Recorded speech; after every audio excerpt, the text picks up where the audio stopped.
ऐसे और कल्पना करिए, विदेशी बैंक आ रहे हैं, विदेशी बैंक आ रहे हैं, उन्होंने शाखाएं खोलना शुरू किया। मैं आपको एक ही विदेशी बैंक का उदाहरण देता हूं, उसका नाम है HDFC। 1992-93 में ये बैंक जब भारत आया था तो इसकी एक शाखा खुली थी, सिर्फ एक ब्रांच थी, और उसमें डिपॉजिट जीरो था।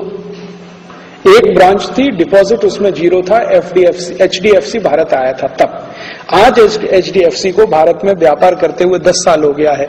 HDFC की 10 साल में 243 ब्रांच भारत में खुल चुकी हैं और उनके पास 70,000 करोड़ का डिपॉजिट है।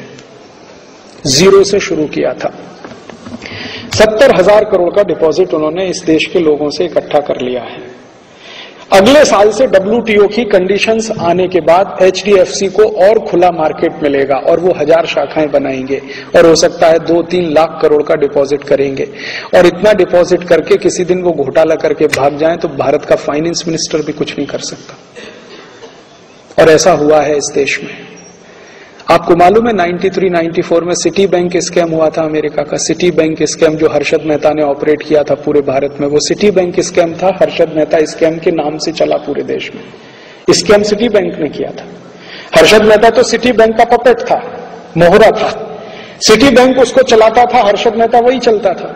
सिटी बैंक ने भारत में आके हर्षद मेहता को खड़ा किया और हर्षद मेहता को पैसा देना शुरू किया और उस पैसे से उससे कहा कि शेयर खरीदो, हमको दो। तो हर्षद मेहता अपने नाम से शेयर खरीदता था, सिटी बैंक को ट्रांसफर करता था, पैसा सिटी बैंक देता था। तो सिटी बैंक ने खेल क्या खेला कि भारत की कुछ कंपनियों को उठाना है, कुछ को गिराना है। जिन कंपनियों के शेयर सिटी बैंक के पास है उनको उठाना है, जिनके नहीं है उनको गिराना है। ये खेल में वो लग गए। हर्षद मेहता उनको कठपुतली की तरह से मिल गया। उसने खेल खेला और उस खेल में हिंदुस्तान का हजारों करोड़ रुपए, कम से कम 76,000 करोड़ रुपए डूब गया इस देश का। और जब ये सारा घोटाला खुला और घोटाले पर इंक्वायरी हुई, इंक्वायरी भारत सरकार की संसदीय समिति ने की। संसदीय समिति ने कहा कि हर्षद मेहता घोटाले का जिम्मेदार नहीं है, सिटी बैंक जिम्मेदार है। तो भारत के एक्स फाइनेंस मिनिस्टर और वर्तमान prime minister doctor Manmohan Singh ने कहा कि हमें मालूम है सिटी बैंक जिम्मेदार है, लेकिन हम उसके खिलाफ कार्रवाई नहीं कर सकते क्योंकि अमेरिका से हमें इन्वेस्टमेंट चाहिए। और मनमोहन सिंह ऐसे फाइनेंस मिनिस्टर और आज भारत के प्राइम मिनिस्टर के रूप में भी सिटी बैंक के खिलाफ कुछ करने की स्थिति में नहीं है, क्योंकि उनको इन्वेस्टमेंट चाहिए वहां से। अमेरिका नाराज हो जाएगा। और इसी अमेरिका ने भारत के स्टेट बैंक ऑफ इंडिया के खिलाफ इतनी सख्त कार्यवाही की अमेरिका में कि उनके हालत खराब हो गए, लेने के देने पड़ गए। इसी अमेरिका ने भारत की एक स्टेट बैंक ऑफ इंडिया की एक ब्रांच अमेरिका में इन्वॉल्व हो गई थी कुछ ऐसे ट्रांजैक्शन में जिनका पता नहीं था, और अमेरिका ने डाउट किया था कि ये ट्रांजैक्शन हुए हैं टेररिस्ट को। अमेरिका में एक नियम है, एक अमाउंट से ज्यादा का पैसा निकाला जाए और जमा किया जाए तो उसका सारा इंक्वायरी करना है, नहीं करेंगे तो बैंक जिम्मेदार है उसके लिए। तो स्टेट बैंक ऑफ इंडिया ने ऐसे कुछ ट्रांजैक्शन किए थे जिनका कुछ अता पता नहीं था। उसमें अमेरिका ने इतना हैवी पेनल्टी ठोका उनके ऊपर कि एक ब्रांच का पूरा डिपॉजिट उसमें जाने की स्थिति आ गई। अमेरिका ने नहीं छोड़ा आपको, और आपने उनके सिटी बैंक ऑफ को पूरा छोड़ दिया। हाँ, इतना घोटाला किया तो भी हम मंजूर करते हैं। और आपको मालूम है रामनिवास मिर्धा नाम के एक मेंबर ऑफ पार्लियामेंट, उनकी अध्यक्षता में बनी संयुक्त जांच समिति ने यह कह दिया था कि सिटी बैंक को भारत से वाइंड अप करने का आदेश दीजिए, इनका बोरिया बिस्तर बंद करा दीजिए, नहीं तो ये देश को लूटेंगे। वो संसदीय समिति की रिपोर्ट धूल खा रही है और सरकार ने आज तक कुछ नहीं किया, क्योंकि अमेरिका से डर है। अमेरिका नाराज हो जाएगा, हमको इन्वेस्टमेंट नहीं देगा। अभी नेक्स्ट ईयर से city bank, HDFC, ANZ Grindlays, standard chartered, ये सभी बैंक खुले आम अपनी शाखाएं खोलेंगे। वो शाखाएं खोलेंगे कहां? किसी गांव में नहीं। और वो शाखाएं खोलेंगे ऐसी जिसमें आप 50 रुपए डिपॉजिट करा के अकाउंट नहीं खुला सकते। उनके लिए मिनिमम है 5,000, 10,000, 15,000, 20,000, 40,000। आपकी भारत की जो स्टेट बैंक है या भारत की जो बैंक है वो तो गांव में भी जाके शाखा खोलती है, क्योंकि उसको सर्विस देनी है, बिजनेस नहीं करना है, सर्विस देनी। इनको बिजनेस करना है तो वो बड़े बड़े शहरों में शाखाएं खोलेंगे। बंबई है, कलकत्ता है, मद्रास है, हैदराबाद है, कोयम्बतूर है, चेन्नई है, वगैरह वगैरह। और उनमें जो क्रीमी लेयर है भारत का, जिनके पास थोड़ा पैसा, उनके डिपॉजिट रख के उस पर काम करेंगे। और वो डिपॉजिट को कहां इन्वेस्ट करेंगे वो आप भी नहीं रोक सकते और तय भी नहीं कर सकते।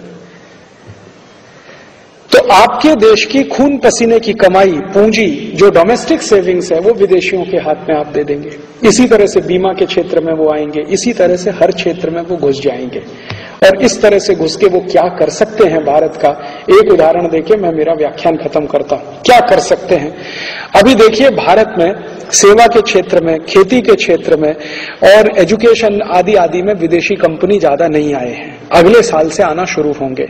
अभी ज्यादा विदेशी कंपनी आए हैं टूथपेस्ट बेचने के लिए, टूथ पाउडर बेचने के लिए, सॉफ्ट ड्रिंक बेचने के लिए। अभी वो क्या कर सकते हैं हिंदुस्तान में आके, इसका ही एक उदाहरण देता हूं। सॉफ्ट ड्रिंक बिजनेस में अमेरिका के 2 कंपनी आए हैं, पेप्सी कोला, कोका कोला।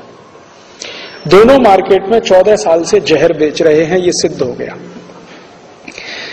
1997 से तो हम चिल्ला चिल्ला कर कह रहे हैं कि ये लहर पेप्सी नहीं, जहर पेप्सी है। मैं 1997 से हर पब्लिक मीटिंग में कह रहा हूं लहर पेप्सी नहीं, जहर पेप्सी है। 1997 से हर पब्लिक मीटिंग में मैं कह रहा हूं कि ये ठंडा नहीं है, टॉयलेट क्लीनर है। लेकिन पिछले साल भारत की सभी बड़ी प्रयोगशालाओं ने यह सिद्ध कर दिया है कि पेप्सी कोक टॉयलेट क्लीनर है और वो जहर है। प्रयोगशालाओं ने सिद्ध कर दिया। भारत की सबसे बड़ी प्रयोगशाला CFTRI, central food for technological research institute, उन्होंने सिद्ध कर दिया कि ये जहर है और ये भी कहा कि ये टॉयलेट क्लीनर से भी ज्यादा खराब है। CFTRI तो ये कहता है कि पेप्सी कोक टॉयलेट क्लीनर से भी ज्यादा खराब है। दूसरी लेबोरेटरी CSE, उन्होंने सिद्ध कर दिया। फिर भारत सरकार की लेबोरेटरी CFL, उन्होंने सिद्ध कर दिया। भारत की 5-6 लेबोरेटरीज और सभी साइंटिफिक ऑर्गेनाइजेशन मान रहे हैं कि पेप्सी कोक जहर है, 14 साल से इस देश में बिक रहा है। लेकिन भारत सरकार की हिम्मत नहीं है पेप्सी कोक के खिलाफ कोई एक्शन लेने की। किसी भी सरकार की हिम्मत नहीं है। अभी थोड़े दिन पहले तक NDA सरकार चल रही थी, जिसमें बहुत ज्यादा लोग स्वदेशी भक्त हैं और स्वदेशी के नारे लगाने वाले हैं। उनका भी एक्शन लेने का हिम्मत नहीं था पेप्सी कोक पर, और उनके भी मंत्रियों ने पेप्सी कोक को क्लीन चिट दिया पार्लियामेंट के अंदर। अभी MPA सरकार आ गई है, उसकी तो बिल्कुल ही हिम्मत नहीं है पेप्सी कोक के खिलाफ कोई। वैज्ञानिक कह रहे हैं कि ये जहर बेच रहे हैं 14 साल से, और भारत के किसानों ने सिद्ध कर दिया है। भारत के बहुत सारे गांव के किसानों ने पेप्सी कोक स्प्रे किया है और सब कीड़े मर गए हैं, सब जंतु मरे हैं।